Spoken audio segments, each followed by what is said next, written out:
Praise the Lord.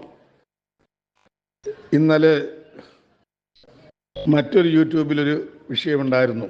ഒരു വേണു എന്നും പറഞ്ഞൊരു പയ്യൻ മെഡിറ്റേറ്റ് ചെയ്തപ്പോൾ കൃഷ്ണൻ അവനോട് വന്നു.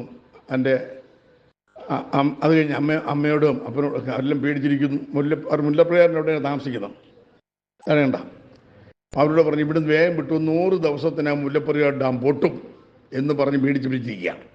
അത് വൈറലായി. അതിൻ്റെ മറുപടി ആയിരിക്കും ഇതെല്ലാം കാണുന്നത്. ഓക്കെ, അല്ല അപ്പം ഇവൻ 200 ദിവസം ചോദിച്ചില്ല, മുല്ലപ്പെരിയാർ എടുത്തുകൊണ്ടിരുന്നു, നിങ്ങൾ ഇവിടുന്ന് മാറി നെന്മാറയ്ക്ക് മാറണമെന്ന് പറഞ്ഞു. നെന്മാറയുടെ അവിടെ ഡാമുണ്ടല്ലോ. എന്നാൽ ദൈവവചനം അറിയാവുന്ന എനിക്കൊരു കാര്യം പറയാനുണ്ട്. കേരളത്തിൽ 73-74 ഡാമുണ്ട്.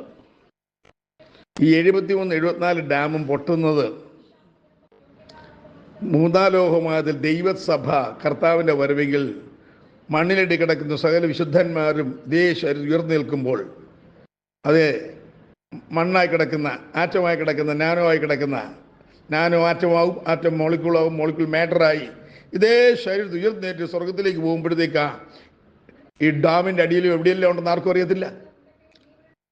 ഇനി എവിടെയുണ്ടായി ഇതെല്ലാം? ഇത്രയോ വിശുദ്ധന്മാർ 1-ാം നൂറ്റാണ്ട് മുതൽ, അല്ല ആദാമിൻ്റെ കാലം മുതൽ, ആദാം ഹവ്വ മുതൽ ഇങ്ങോട്ടുള്ള വിശുദ്ധന്മാർ, ദൈവമക്കൾ ഈ ഭൂമി പ്രമുഖനം കൊണ്ട് ഒരു വല്ലാത്ത ഡിസാസ്റ്റർ.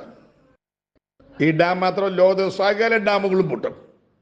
240 കോടി ജനം ഭൂമിയിൽ നിന്ന് മാറ്റപ്പെടും. അതൊരു യാഥാർത്ഥ്യമാണ്. ഭയമുള്ളവർക്ക് ഇത് മനസ്സിലാവുള്ളൂ.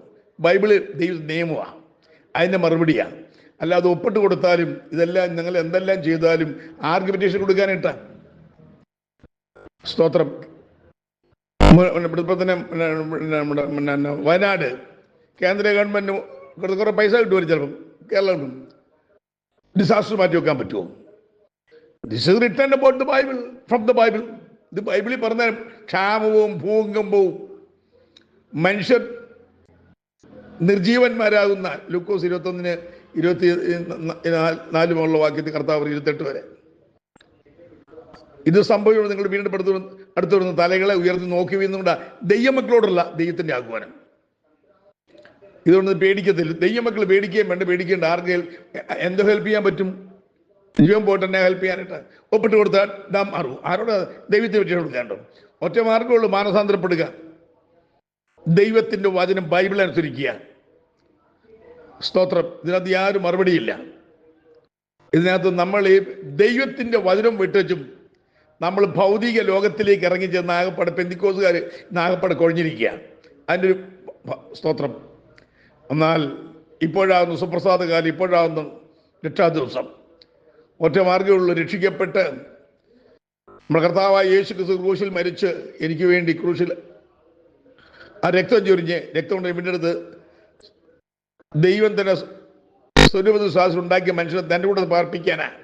അനുസരണക്കേട് കാണിച്ച് അകന്നു പോയെങ്കിലും വീണ്ടും അനുസരണമുള്ളവനായിത്തീരുന്ന ദൈവമക്കൾക്ക് ദൈവത്തിൻ്റെ കൂടെ ജീവിക്കാൻ നിത്യതയോളം ഇതേ ശരീരത്തിൽ ഉയർന്നു നിൽക്കും. ദൈവമക്കൾ മരിച്ചാലും ആദാം ചെയ്തതിൻ്റെ വരെ മരണം ഉണ്ടായത്.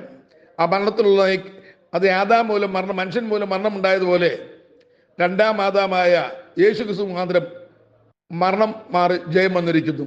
പുനരുദ്ധാനം ഉണ്ടാവും. യേശു മരിച്ചിട്ട് പുനരുദ്ധാനം ചെയ്തിരിക്കെ അതെ നമ്മൾ പുനരുദ്ധാനം പ്രാപിക്കും ദൈവമക്കൾ. അത് 1-ാമത്തെ പുനരുദ്ധാനം. അത് കഴിഞ്ഞ് യേശു ക്രിസ്തു 1000 വർഷം ഭരിക്കും. 1000 വർഷം കഴിഞ്ഞ സകല ദുഷ്ടന്മാരും ബബാറാഷിക്ക, ദൈവത്തെ അനുസരിക്കാത്ത സകല കായിന്മുള്ള സകല ദുഷ്ടന്മാരും ഇവിടെ എന്തെല്ലാം നല്ല ചെയ്തും നന്മ ചെയ്തും എല്ലാം ജീവിച്ചാലും എല്ലാം കർത്താവ് യേശു ക്രിസ്തുവിനെ രക്ഷിതാവായി സ്വീകരിച്ച് സ്നാനപ്പെട്ട് പരിശുദ്ധാത്മ പ്രാപിച്ച് ബൈബിൾ ഈജിൽ അവരെല്ലാം പട്ടുപോകുന്ന സബ് ജയിലിലേക്ക് പാതാളത്തിലേക്കും. യേശു ക്രിസ്തു മരിച്ചു കഴിഞ്ഞ് കോടതി വെക്കുമ്പം ഇതേ ശരീരം ഉയർന്നേറ്റ് ദൈവത്തിന് കോടതി മുമ്പാകെ വന്ന് നേരെ സെൻട്രൽ ജയിലിലേക്ക്, അത് ചൊവ്വായിലും ബുധനിലും ചൊക്കറിലും അതാ സെൻട്രൽ ജയിലും പോകാം. ഇതാ ബൈബിള് പറയുന്നത്. അല്ല നമ്മൾ ഇതിനെ കണ്ട് ആശങ്കപ്പെടേണ്ട കാര്യമില്ല. ലോകമോടും അതിൻ്റെ ലോകത്തിൻ്റെ മുമ്പ് ഓടുന്നു പറയില്ല നമ്മൾ. അതല്ല, ലോകം ദൈവമക്കൾക്ക് എതിരാണ്. ലോകസ്നേഹം ദൈവത്തോട് ശത്രുത. അത് നമ്മൾ മനസ്സിലാക്കണം. ദൈവം പറഞ്ഞ് കേൾക്കണോ, ലോകം പറഞ്ഞ് കേൾക്കണോ?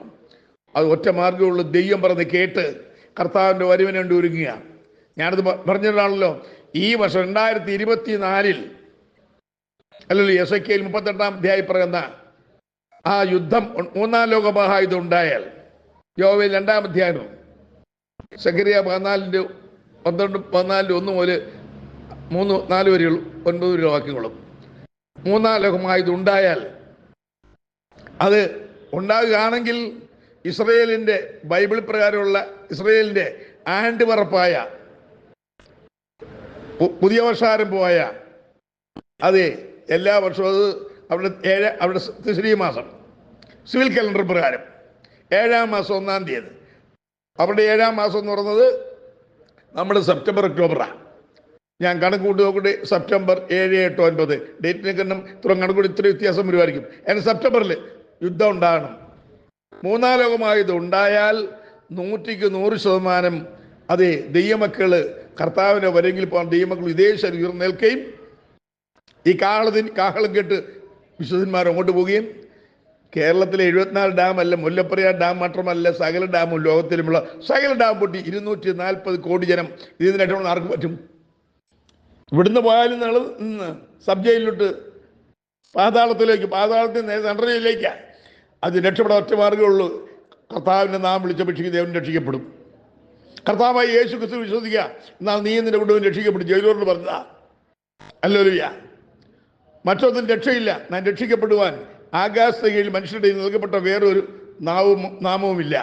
അതുകൊണ്ട് ദൈവമക്കളെ ഒപ്പട്ടേ കൊടുക്കാൻ നമുക്ക് കുഴപ്പമൊന്നുമില്ല. അത് നിങ്ങളുടെ അത് റെഡി ആയിക്കോട്ടെ, ഞാൻ അതിരുന്നുമല്ല. പക്ഷേ യാഥാർത്ഥ്യം ദൈവമക്കൾ മനസ്സിലാവും. രക്ഷിക്കപ്പെട്ട് സ്നാനപ്പെട്ട് അന്യഭാഷകളുടെ ആജ്ഞാനം പ്രാപിച്ചിരിക്കുന്ന ദൈവമക്കൾക്ക് പ്രത്യാശ. ഇതൊന്നും നിങ്ങളുടെ കലങ്ങരുത്.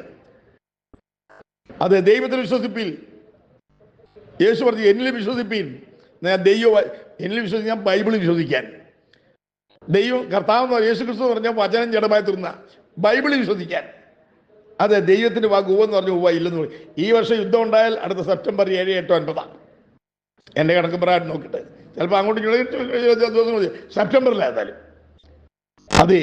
അല്ലേ പിന്നെ അടുത്ത വർഷം 2024 യുദ്ധം ഉണ്ടായില്ലെങ്കിൽ അതെ ഈ കാഹളത്തിന് പിരിക്കും നമ്മൾ പോകത്തില്ല. അടുത്ത വർഷം ഒരു വർഷം അതുപോലെ എന്ത് ചെയ്യാൻ ഇതുപോലുള്ള മുല്ലപ്പെരിയാർ ഡാമൊന്നും പൊട്ടത്തില്ല. മുല്ലപ്പെരിയാർ ഡാമല്ല, എവിടെയെങ്കിലും ചില ദൃഷ്ടാന്തമായിട്ട് 1-2 അവിടെ ഇടുക്കി പൊട്ടും. അത് വലിയ അപകടമൊന്നുമില്ല. സ്തോത്രം. സാധാരണ രീതിയിൽ. എന്നാൽ 1 കോടി ജനം ഈ തേർഡ് വേൾഡ് വാറിൽ മുല്ലപ്പെരിയാർ ഡാം ഉൾപ്പെടെ സകല ഡാമും പൊട്ടുമ്പോൾ 1 കോടി ജനം കേരളത്തിൽ നിന്ന്, ഇന്ത്യയിൽ നിന്ന് 50 കോടി, ചൈനയിൽ നിന്ന് 50 കോടി, ലോകത്ത് 240 കോടി ജനം. അതിന് രക്ഷപ്പെടാൻ പറ്റുമോ? മരിച്ചാൽ അങ്ങോട്ട് നരകത്തിലോട്ടാണ്. നരകത്തിൽ നിന്ന് അങ്ങോട്ട് സബ് ജയിലിൽ നിന്ന് അങ്ങോട്ട് പോകാൻ വരും.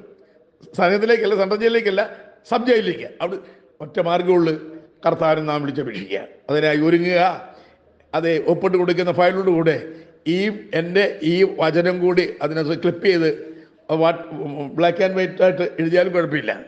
അല്ലെങ്കിൽ അയച്ചു കൊടുക്കാൻ ഞാൻ നിങ്ങളോട് പ്രാർത്ഥനാപൂർവ്വം അപേക്ഷിക്കുന്നു. നമ്മുടെ കർത്താവ് വരുന്നു. മാറാനാഥ. ദൈവം നമ്മളെല്ലാവരും അനുഗ്രഹിക്കട്ടെ.